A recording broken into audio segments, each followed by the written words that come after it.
that was telling me about their New Year's resolution. And I think these aren't bad things. They're inevitably failures, aren't they? It's like if you can make it to Easter holding to your New Year's resolution, I think you're like 2% of the population. That's how rare it is. And some of you, that just made you more stubborn. I can see the look on your face. You're like, I'm going to prove you wrong. Well, great. That's good. I'm really glad to provide that service for you. I actually am terrible at New Year's resolutions. I don't do them anymore. I wait till the motivation comes, whatever time of year it may be. Because January sucks so bad. It's so cold, so dark. The days are so short. I want every comfort I can possibly get. So, I don't know about you guys, but that's me.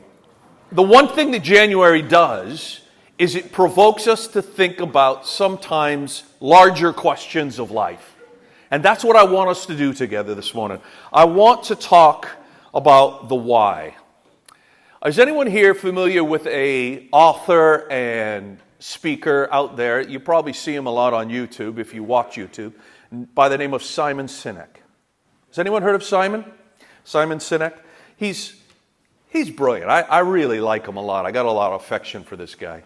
And he's very, very influential in the business world. He goes to these major companies and helps them change their culture, stuff like that. And he has this very, very popular book called Begin with Why. Begin with Why. And as I was reflecting over Christmas is always a time of reflection for me because I get some space to just kind of like let the thoughts flow a little bit. And I always come back to the questions of why and what and how. And I love that. I like that. It's a good place for me. And so I want us today to talk about why. Why do I want to talk about why? If you go to slide 2 for me, that would be brilliant. Helen Keller, who was blind and deaf, said this: "The most pathetic person in the world is someone who has sight but no vision." Now, you need to know, pathetic's a strong word, but this is someone who didn't have sight and didn't have hearing.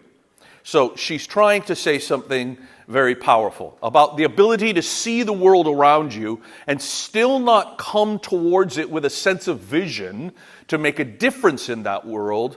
There's something wrong in the machinery. Tony Dungy, slide 3. Tony Dungy is not a name you'll recognize unless you watch American football. Okay? American football, NFL. He was a Super Bowl winning coach for the Tampa Bay Buccaneers. He was the first African American to win a Super Bowl as a head coach. And he says this: "The first step toward creating an improved future is developing the ability to envision it. Vision will ignite the fire of passion that fuels our commitment to do whatever it takes to achieve excellence." And that word excellence, you fill that with whatever content you want to fill that with. Only vision allows us to transform dreams of greatness into the reality of achievement through human action. Vision has no boundaries and knows no limits.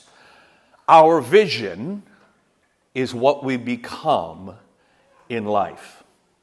Let me just repeat that last sentence. Our vision is what we become in life. All right, you've become quiet. I've felt the quiet come over the crowd. All right. I want to draw your attention to that statement that Tony. Now, Tony is a Jesus follower. Okay, just many of you may not be aware of that, but he is a very outspoken follower of Jesus. And when he says our vision is what we become in life, I think there's a really important point to be extrapolated from that.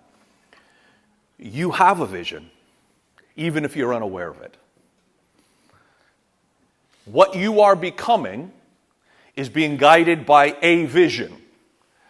And the problem is, in our culture of entertainment as oxygen, we are often put into a posture of passivity towards vision. And we are becoming something that other people are telling us that we need to become. And we aren't aware of it, we aren't critical about it, we aren't thinking about it and talking about it and wrestling with it. And so what I want to submit to you this morning is that you have a why that's driving your life, but you may not know it. And one of the things we can do at the beginning of a new year is to ask the question, what do I want?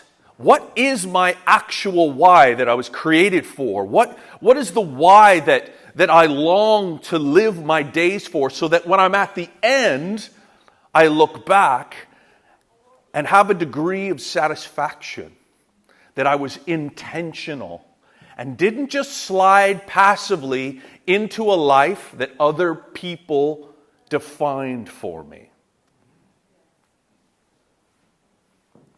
So I want to show you a little quick video. It's 3 minutes long. And it is Simon describing this idea of the why. Begin with the why. That's probably the world's simplest idea. I call it the golden circle. This little idea explains why some organizations and some leaders are able to inspire where others aren't. Every single person, every single organization on the planet knows what they do, 100%. Some know how they do it. But very, very few people or organizations know why they do what they do. By why, I mean what's your purpose? What's your cause? What's your belief? And why should anyone care? The inspired leaders and the inspired organizations all think, act, and communicate from the inside out. Let me give you an example. If Apple were like everyone else, a marketing message from them might sound like this: we make great computers. They're beautifully designed, simple to use, and user-friendly. Want to buy one? Meh. That's how most marketing is done. That's how most sales is done. We say what we do. We say how we're different or how we're better, and we expect some sort of behavior, a purchase, a vote, something like that. Here's how Apple actually communicates. Everything we do, we believe in challenging the status quo. We believe in thinking differently. The way we challenge the status quo is by making our products beautifully designed, simple to use, and user-friendly. Want to buy one? People don't buy what you do, people buy why you do it. The goal is not to do business with everybody who needs what you have. The goal is to do business with people who believe what you believe. Again, the goal is not just to sell people who need what you have. The goal is to sell to people who believe what you believe. If you hire people just because they can do a job, they'll work for your money. But if you hire people who believe what you believe, they work for you with blood and sweat and tears. Something called the law of diffusion of innovation. The first 2.5% of our population are our innovators. The next 13.5% of our population are our early adopters. The next 34% are your early majority, your late majority, and your laggards. That if you want mass market success or mass market acceptance of an idea, you cannot have it until you achieve this tipping point between 15 and 18% market penetration. So it's this here, this little gap that you have to close. Because you see, the early majority will not try something until someone else has tried it first. And these guys, the innovators and the early adopters, they're more comfortable making those intuitive decisions that are driven by what they believe about the world and not just what product is available. These are the people who stood online for 6 hours to buy an iPhone when they first came out. Leaders hold a position of power or authority, but those who lead inspire us. And it's those who start with why that have the ability to inspire those around them or find others who inspire them. Thank you very much. So that was obviously sped up and fire hosed into you. So there will have been a lot of ideas there that might have just kind of, and many of you will be familiar with that content anyway. Let me just say this. I want to categorize what he's saying. A true why, a genuine why, that center of that circle, is from your deepest held values and truth. This is slide 7. It comes from the depths. So it cannot merely be about your job or your marriage or parenting alone. It must originate more deeply. Okay? Your why precedes all of those things. Now, I want you to take a second, and I want a few of you who feel able to just share what you think your why is. Maybe you know, share it with your table. Or if no one on your table kind of has that clear in their head, talk about what you might want it to be. Here's another clue. It doesn't have to be original. You can be inspired by someone's why and come alongside on that with them. Okay? You don't have to be original in this. You can say, that vision is something I want to be a part of. That why is something I want to be a part of. Okay? And so, take a few minutes, sit around your table, and chew on this a little bit together. And if you have questions where you're like, this is too early, then hold on to those, and we can have a dialogue after you're done chatting at your table. Now, if you're not at a table with someone, attach yourself to a table. So maybe the four of you guys right there, maybe jump in with Matt. Okay? Great. Go for it! Why am I doing this? Why am I talking about this? There is something about this time of year that particularly makes these conversations, they just happen anyway. And so I want to talk about that. But what I also want to talk about is, if we all have a vision and may not even be aware of it, let's press in, become aware, and become intentional about our why. Were there any questions you guys had about the idea? I mean, I realize that sometimes it gets confusing to talk about the why, the what, and the how, and which is which, and all of that. And I don't want you to worry about that. I just want to ask big questions and get us thinking about that this morning, okay? I know that some of you are quite the technicians, and those things matter to you. But were you guys okay chatting through that? Because I'm going to have you chat one more time, if that's okay. All right, so good. We did well with that. I want to press you a little further, okay? So what I want to do is I want to click the focus a little tighter, maybe a couple clicks tighter. And I want to take you to Genesis chapter 1, verse 27. This is the verse all the way at the bottom. Genesis 1:27. And this is the very famous verse during the creation narrative where it says, so God created mankind, or human beings, in his own image. In the image of God, he created them. Male and female, he created them. And there's lots of theology in that. But all I want to point out to you is that you were made in the image of God. Now, many people have tried to define what is it about human beings that means they are the image of God. And we've tried to talk about the moral sense, or we've tried to talk about creativity, or we tried to talk about the relational nature of human beings. And some very helpful biblical scholars have helped me understand that that's not what this is talking about. This is a vocation. This is a role that God intended for us to play. The image of God is a job. It's a verb. Each of us were created to image God, to reflect God into his creation. So you were created with a job description. If you are a follower of Jesus, you have stepped into that job description and went, I'm in. Let's do this. So God created human beings to image his beauty to the world. N.T. Wright says it this way. The way to look at what does it mean to be human is lost when we moralize our anthropology, which means this. It's all about doing good things and not doing bad things. For how many of your friends out there do they understand the Christian worldview as moralism? Don't do naughty things. Don't have sex before marriage. Don't fill in the blank, right? And if we begin to think about ourselves as human beings in purely moralistic tones, we lose the job description, right? It doesn't mean that morality and God's design for us as human beings doesn't matter. What it means is that that's not what the image of God is talking about. And that's not what Christianity's main concern is. Which means how you behave morally is the only thing that matters. What actually matters is the human vocation. We are called to be God's image bearers and, listen to this, reflect God's love into the world.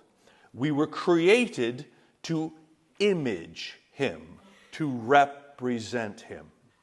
Now, if that's in the very first chapter of the Scriptures, if that was at the very root of the design and creative act of God, that has to define our why.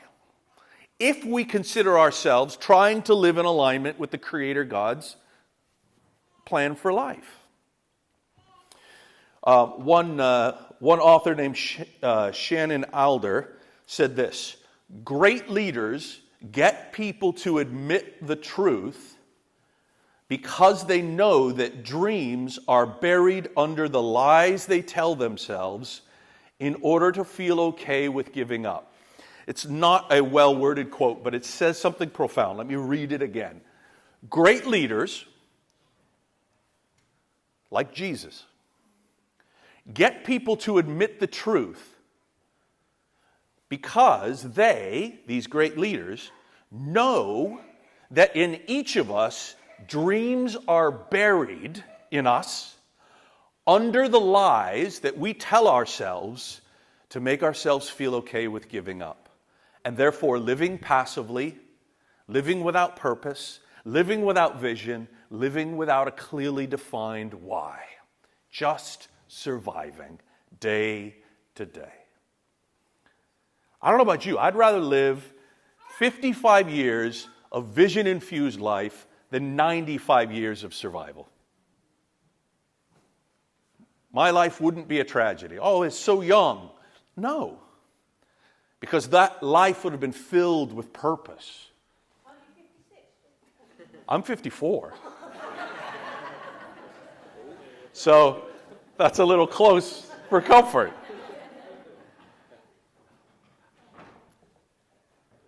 And in longevity is not a why.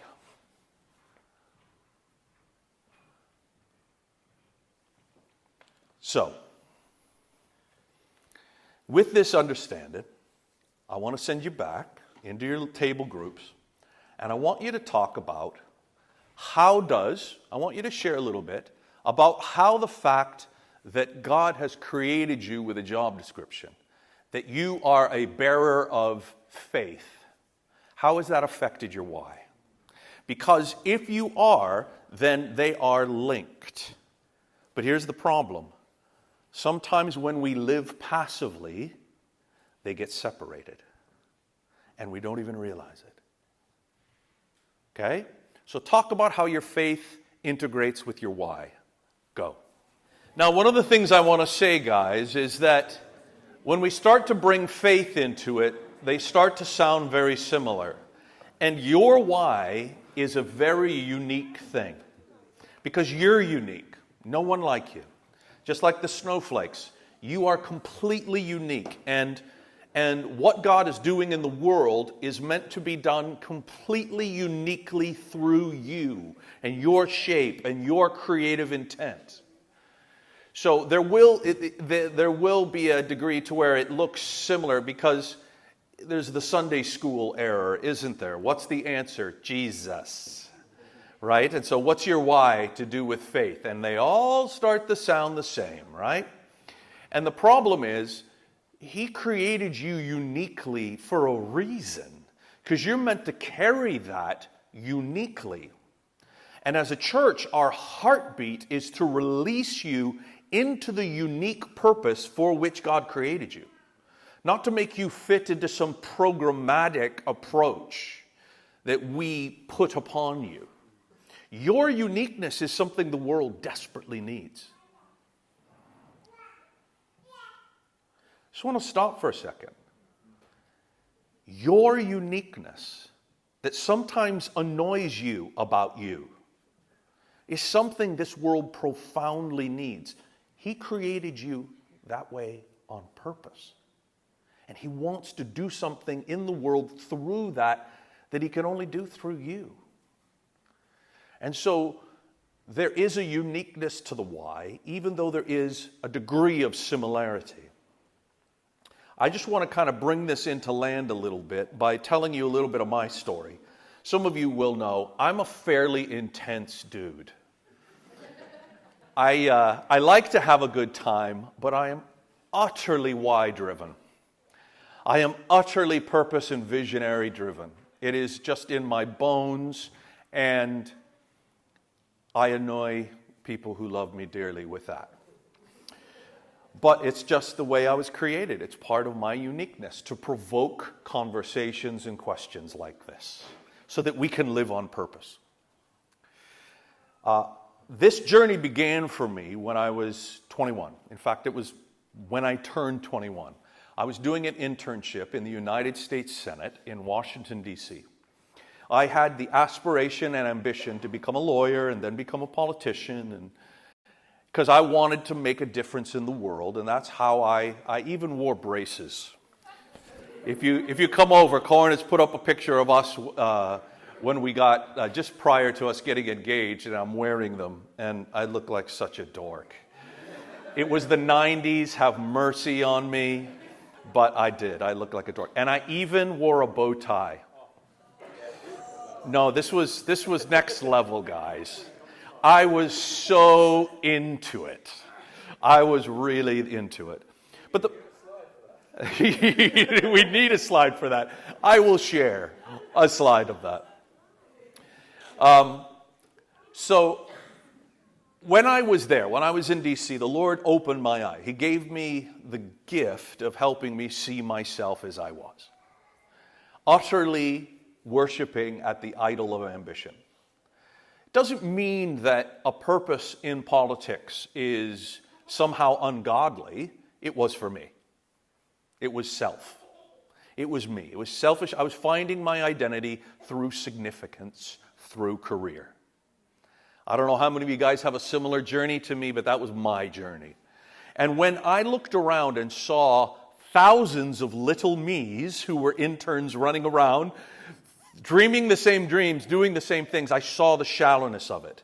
I saw how I had passively been carried along by this thing that actually enabled me to lie to myself.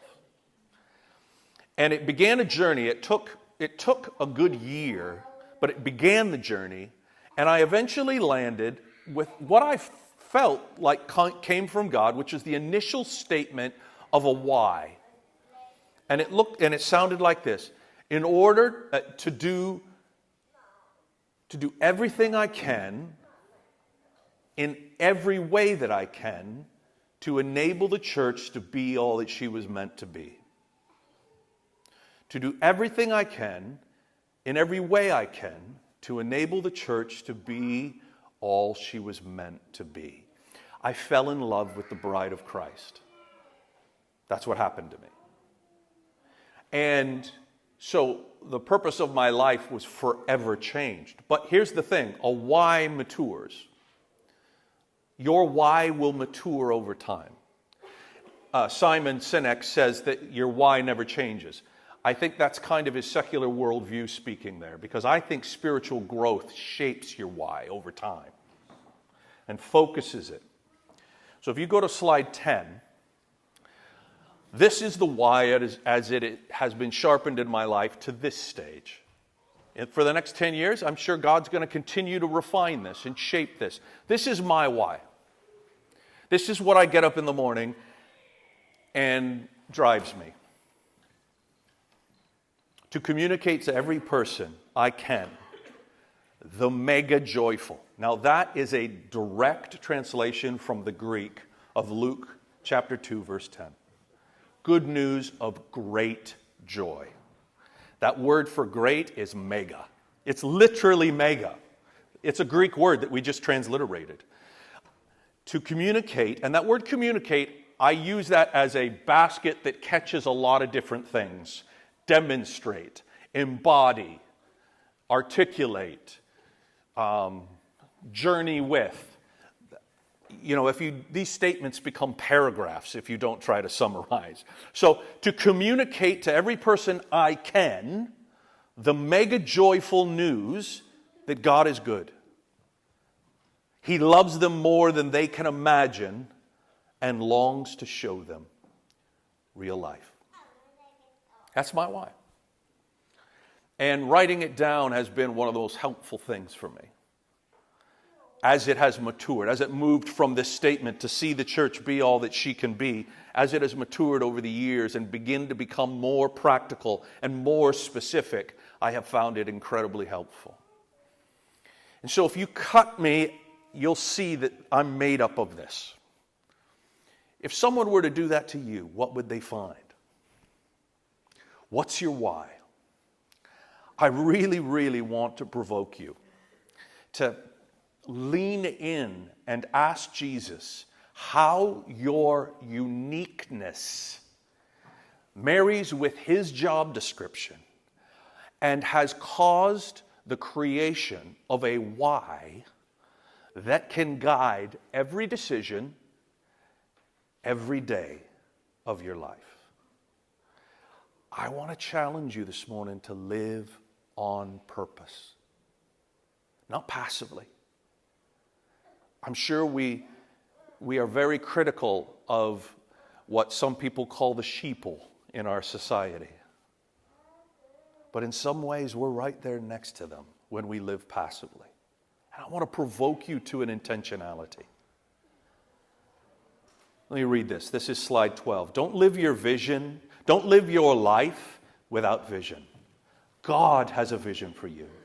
It is your opportunity and responsibility to serve the world with the greatest part of you. Yes, the world needs you and your talents. So if you go to the video for slide 13. 24 regrets of people dying. What do people regret when they're dying? I asked hospice nurses, the experts. Here are the top 24 regrets people have when they are dying. I wish I'd had the courage just to be myself. I wish I'd spent more time with the people I love. I wish I'd made spirituality more of a priority. I wish I hadn't spent so much time working. I wish I had discovered my purpose earlier. I wish I had learned to express my feelings more. I wish I hadn't spent so much time worrying about things that never happened. I wish I had taken more risks. I wish I had cared less about what other people thought. I wish I had realized earlier that happiness is a choice. I wish I had loved more. I wish I had taken better care of myself. I wish I had been a better spouse. I wish I had paid less attention to other people's expectations. I wish I had quit my job and found something I really enjoyed doing. I wish I had stayed in touch with old friends. I wish I had spoken my mind more. I wish I hadn't spent so much time chasing the wrong things. I wish I'd had more children. I wish I'd touched more lives. I wish I had thought about life's big questions earlier. I wish I had traveled more. I wish I had lived more in the moment. I wish I had pursued more of my dreams. These are the regrets of people who are out of time. Some people think it's morbid to think about death. I disagree. It's healthy to think about death. It puts things in perspective and reminds us what really matters. The inevitability of death should inspire us to get busy living.